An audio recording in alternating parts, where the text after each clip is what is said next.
I'm Dr. RAUNI and KILDE from Finland, but I live in Norway. Actually, I've lived in 10 countries or worked in 10 countries. I'm a medical doctor, and I was even shortly acting Surgeon General of Finland. But I worked with tropical medicine and general practice and health administration. I have 3 specialties. Now I'm retired, of course. I'm 75 already. And I'm also an international bestseller author with 6 languages. But my first book in English is coming out hopefully before Christmas, Bright Light on Black Shadows. And Finland's best clairvoyant, I asked, is it going to be okay? Because a German publisher refused it. It was too heavy. You know, it was too dangerous. So she said, I see a book that's growing, growing, growing. It has golden covers and silver sides. That sounds very good. I said, great. And that includes 22 articles, among others, of course, radiation, TIs, and mind control, and the methods of secret services, how they harass civilian population, which the population knows nothing about, because they've been doing it for decades, and people just die off. They use, as we know, they use food as a weapon. Monsanto, you know, gene-modified foods, which are forbidden in Russia. I think that's one good thing about Russia. They forbid that. And then they use weather as a weapon. You know, they have hurricanes and Fukushima, the biggest catastrophe in the history of mankind. And it's suppressed, suppressed, suppressed, you know, nothing, nothing, nothing. And it has a tremendous effect. Infant mortality went up in California in 11 weeks immediately. Even in Vancouver, even in Pennsylvania, you know, it spreads with the winds. And nothing is told to the public, because all the big news today, and this is important, put it upside down. Put it upside down when they say, like they say, war is peace and peacekeeping is war. Everything put upside down, so then you know the truth. And people are being deceived by the mass media, by the newspapers, radio, whatever, especially about our cosmic contacts. Or do you think that actually we are flying, when I say we, I mean human beings on planet Earth. We are flying constantly to the moon, to Mars, to Saturn. That's for sure, because I've talked to people even who have been. I talked to a man who's been to the moon, for instance. And we're never told this. White House says we have no evidence of any contacts in cosmos, and we have no evidence of extraterrestrial life on planet Earth. And what happens in Russia? We had an interview in paranormaliblogi.net. It's the biggest alternative net web in Finland. Over 300,000, no, not 300, 30,000 or something hits every month. It was 300, I think. Anyway, it's the biggest one. And there is the Prime Minister of Russia, Medvedev's interview in Russian with Finnish subtitles. And he says when the president becomes a president in Russia, like Putin now, he gets 2 attaché cases. One is the code for atom bombs, and the other one is knowledge about extraterrestrial life in the universe and here. And White House says nothing. So for once, Russia gives good information. RT was supposed to come here. We tried. And Daniel Estulin is an RT Russian TV journalist. He resigned because they said no to this conference. That's something. So you get information mostly in conferences. You meet people. You know, I met in Moscow, I met cosmonauts. General Popovich opened it. Dr. Ashasa was the chairman, and I didn't know at that time that he was chief of Navy intelligence in Russia. That was in the beginning of the 90s. So people like that, you meet at the conference, you talk, and you find out. So I would say to anybody, go to international conferences or national conferences. You get information which you do not normally read in the newspapers. So that would be advice, absolutely, if you want to know what's going on in the world. I don't know if this is in Polish TV or is it in Secret Service TV or whatever.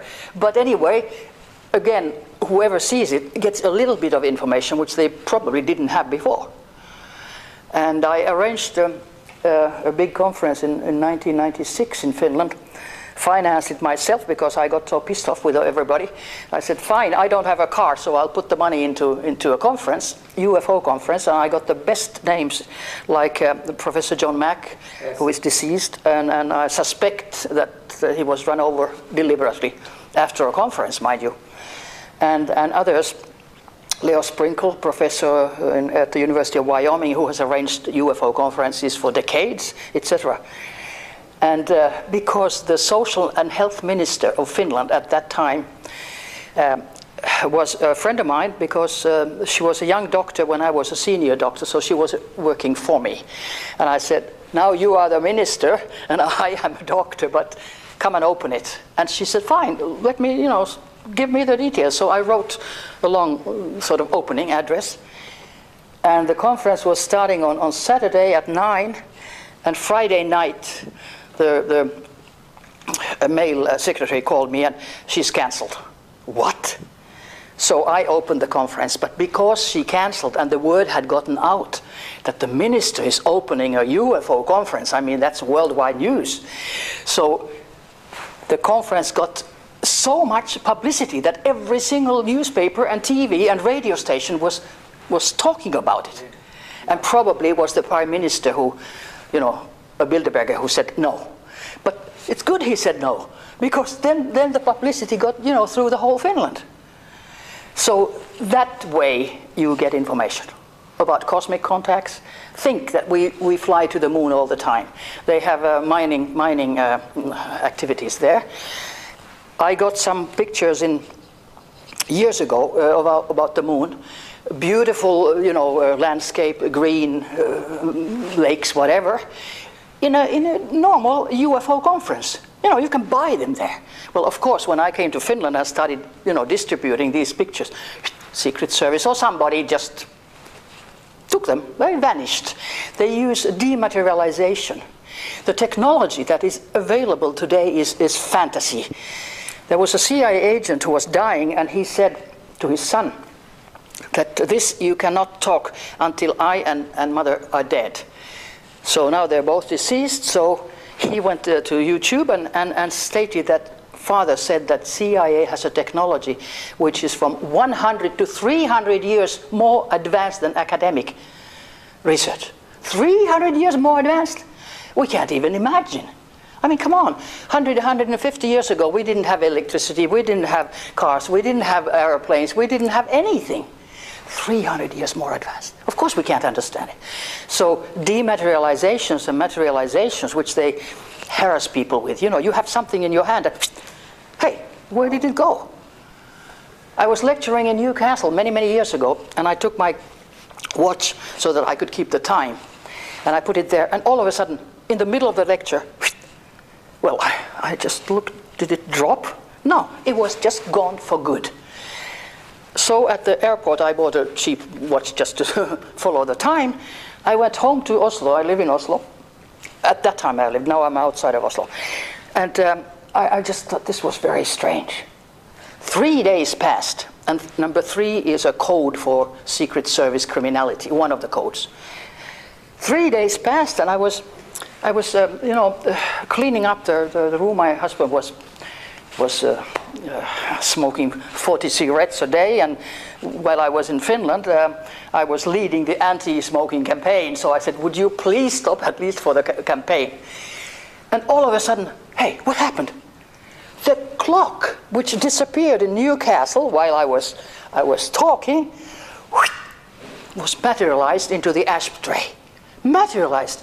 And I thought, gee, maybe it came through dimensions, so maybe it's hot, so I sort of, I'll try that I don't burn my fingers. No, it was ice cold, but it was still having British time. And it was next to our wedding picture. And I had no idea that in a couple of months we were separated. So, they know your future, and they sort of give codes what's going to happen. And of course, this is incredible. But it's just materialization, dematerialization. Today's technology, which is fantasy. But when people don't know it, and then psychiatrists, that lot. I mean, they come and say, you know, oh yeah, you're being followed. Right, you're being followed. Okay, you're paranoid, you know. Come on, everything that secret services do to civilians is put into the Diagnostic Statistical Manual for Mental Disorders as sign of schizophrenia or paranoia or whatever. Even, can you imagine, if you oppose the government, read Diagnostic Statistical Manual for Mental Disorders number 5, it came a year ago. If you oppose the government, you're mentally, you know, disturbed. Come on, if you're a boy and you play with dolls when you're a baby, sexually disturbed. Or vice versa, if you're a girl and play with boys' toys. I mean, anything which is normal is put into, you know, abnormality so that they can control everybody. They took a diplomat in Norway. She wrote a book about all kinds of atrocities, which was true. One day the police just comes and puts her into handcuffs and takes her to the asylum, and there they gave her injections and she never became normal again. So this is what we're up to. So what can we do? Use your mind, mind. We're energy bodies. Our energy body is full. Every cell vibrates. Every single cell, even if it looks solid, but it's not solid. 70% of our body is water, 87% our brain is water. So what holds it together? Energy. And Einstein even said energy never disappears, it just changes form. So we can get out of our physical body with the energy body. And Americans use it for espionage and space travel. It's easier to send you to another planet with your astral body, energy body, than take a rocket, you know, which may explode like they do. And what is very, very important to find out about the energy body, it is a copy of your physical body without handicaps. So if you have an amputated arm, you still feel that the fingers hurt. You don't have fingers anymore. That is the energy body that has the feelings. Energy body has all emotions. Energy body has all your intelligence. And that is proof that, you know, you have sort of a phantom effect known in medicine. And what is more important is that energy body does not have sexual organs. It doesn't have inner organs either. It's like a light body vibrating. But it does not have sexual organs. They are, of course, in the physical. We need it for reproduction and sexual pleasure. But we are all, in a way, neutral or androgyne. And that explains, for instance, when some people say that, oh, I feel like I'm a woman, but I'm in a male body or something. I want a sex change. So in a previous existence, they probably have been very, very many times in that female body. And then they jump into the male body and they have trouble. I mean, you know, they have psychological trouble. They want back to the feelings of the previous existence. And of course, also homosexuality can be explained, because 10% of people in hypnotic regressions, which I've done previously, I'm retired now, but they say that they have had a sex change. 10%, and 10% about, including the how would I say, the hidden homosexuals. It's about 10% of the population. So it's very important for people to understand that it's okay, you're whatever you are an energy. And that is what is most important. Not your physical appearance, not if you're black or white or yellow or brown or whatever. That's not important. It's the energy. And you see that in the eyes. You just focus on the eyes, you immediately connect, because the energy comes from your eyes, through you. So I think that's very important to find out. Isn't it? Yes.